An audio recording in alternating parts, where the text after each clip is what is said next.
The aircraft carrier Gerald R. is not just the largest ship in the U.S. Navy, but practically an entire city on the water, built using advanced scientific achievements. The commissioning of this giant marked a new era in the development of military equipment aimed at global U.S. dominance on water. But in today's geopolitical showdown, will one supercarrier be enough to contain China's ambitions in the Pacific? Let's find out in today's video.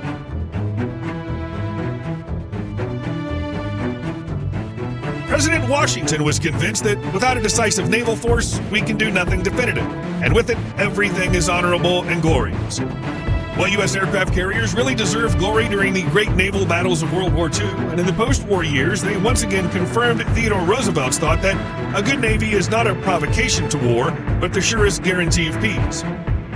USS Gerald R. Ford, or CVN-78, which launched back in 2017 as the largest and most powerful warship ever built in the world, continues this wonderful tradition, serving as the main guarantor of the peaceful and free use of the seas and oceans. It's not for nothing that this aircraft carrier is given the prefix Super, as it's 10 times larger than the USS Langley, the first aircraft carrier in U.S. history, converted from a regular coal ship by 1922, and is capable of containing 3 football fields due to its insane length of 1,092 feet. Construction of the Ford class, once begun as the CVN-21 program, began in the summer of 2005 when Northrop Grumman ceremoniously cut steel for a 15-ton plate that would later become part of the carrier's side hull. The construction of the giant was entrusted to the only shipyard in the United States capable of building nuclear aircraft carriers, Newport News Shipbuilding in Newport News, Virginia. Where there's a grand ship, there's a corresponding prize. Therefore, since the first contract of $2.7 billion in 2005, the final cost of the aircraft carrier quickly ballooned to $12.8 billion and another $4.7 billion for research and development. The grand total, $17.5 billion. The cost of the entire program by 2024 was estimated at about $40 billion, although even if we assume that subsequent ships of the class will cost the U.S. Navy less, with plans for 10 ships and 5 already in production, it's unlikely to realistically stay at $40 billion. But to better understand why so many hard-earned American taxpayer dollars were given, let's go over the main systems of this futuristic aircraft carrier. With 100,000 tons of displacement, the ability to transport up to 90 aircraft and accommodate more than 4,500 crew members, all these and dozens of other impressive capabilities of the ship would have been impossible without fueling by 2 Bechtel A-1B nuclear reactors with a thermal power of about 700 megawatts, which is 25% more than the A-4W installed in the predecessor, USS Nimitz, the vessel that the USS Ford is intended to replace. Not to mention the fact that the reactors in the new aircraft carrier are much less demanding in terms of maintenance.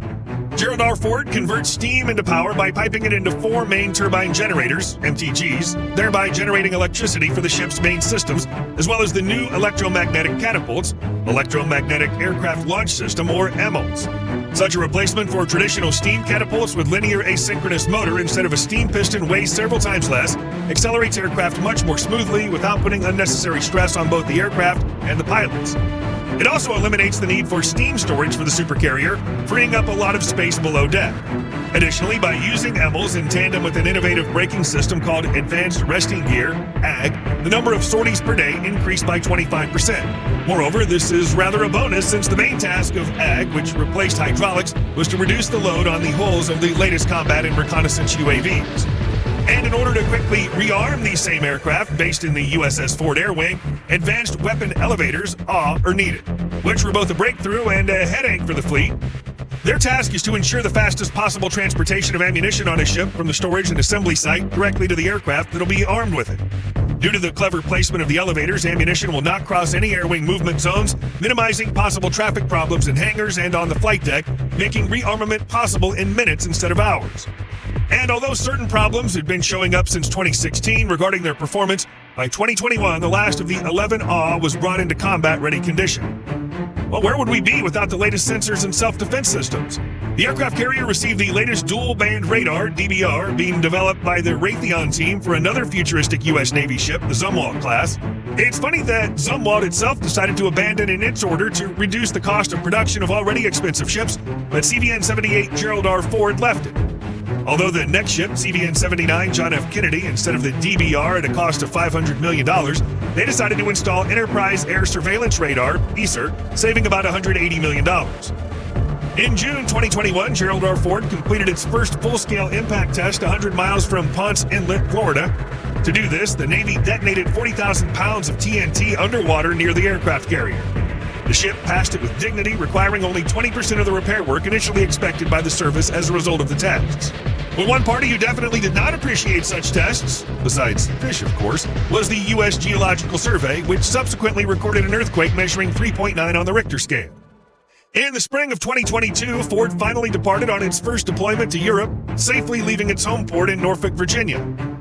Shortly before this, the aircraft carrier conducted a short-term operational deployment in the Atlantic, which included exercises with European allies and partners, Task Force Exercise.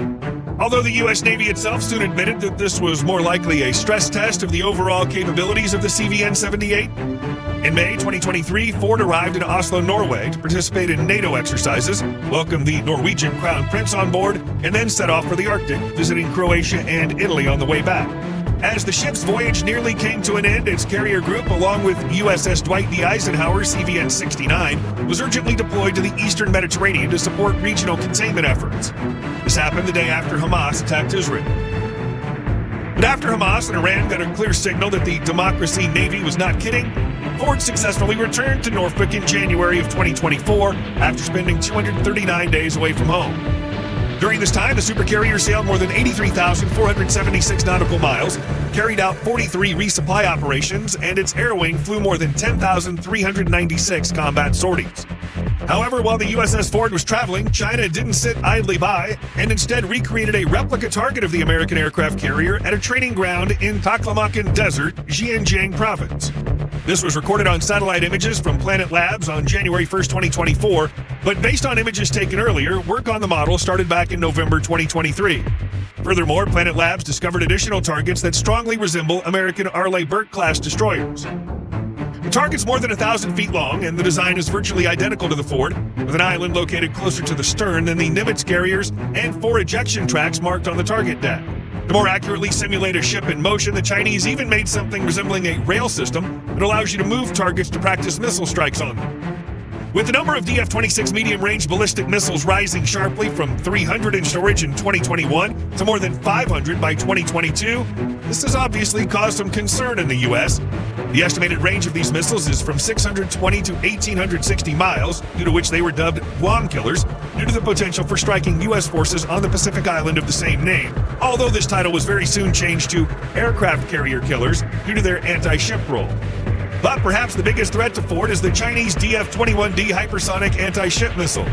Once launched, it follows a trajectory similar to that of an intercontinental ballistic missile, soaring into low Earth orbit before deploying a hypersonic glide vehicle whose speed can reach up to Mach 10 during the controlled descent phase. This, coupled with a range of over 1,240 miles, could create an area denial bubble of a 1,200-mile radius around each launch platform located along the Chinese coast. Since Ford's defense systems are not yet capable of intercepting such a missile, the U.S. Navy and Air Force are clearly aware that to attack launchers of the DF-21D and other missiles from the People's Liberation Army, PLA, they'll need an aircraft with a 2,000-mile range and sufficient stealth and excellent survivability in contested airspace. Is it possible to create such an aircraft so soon? Hardly. Could future NGAD fighters be equipped with additional fuel tanks with enough reserve capacity to soften China's hawkish stance in the hotly contested South China Sea? Of course. However, it's important to consider another point here, namely the recently sea-tested third and largest aircraft PLA carrier, the Fujian, also known as the Type 003 class, which is approximately 1,037 feet long and displaces 80,000 tons.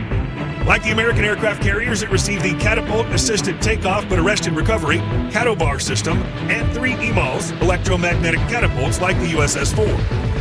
At the same time, the PRC vessel runs on conventional, not nuclear energy, unlike the Ford, which makes fuel requirements a significant problem for the flagship of the Chinese fleet. But the devil is that Fujian can launch and recover Xi'an KJ-600 airborne early warning AWACS aircraft, which closely resemble the U.S. Navy's Grumman E-2D Hawkeye.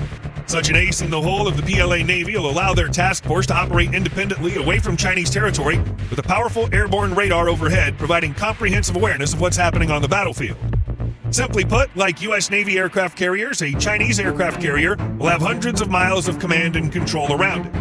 Against the backdrop of such news, experts said that displacement in engines, although they play an important role, concern them much less than what a Chinese aircraft carrier is capable of carrying on board. And although the preliminary figure of 40 aircraft and 12 helicopters, including Shenyang J-15, Shenyang FC-31 fighters, and AWACS aircraft, sounds impressive, it's still far from the USS-4. Not to mention that in the next class of aircraft carriers, the U.S. Air Force plans to increase the number of aircraft transported to 100 units. At current production rates, China could acquire 6 aircraft carriers by 2030.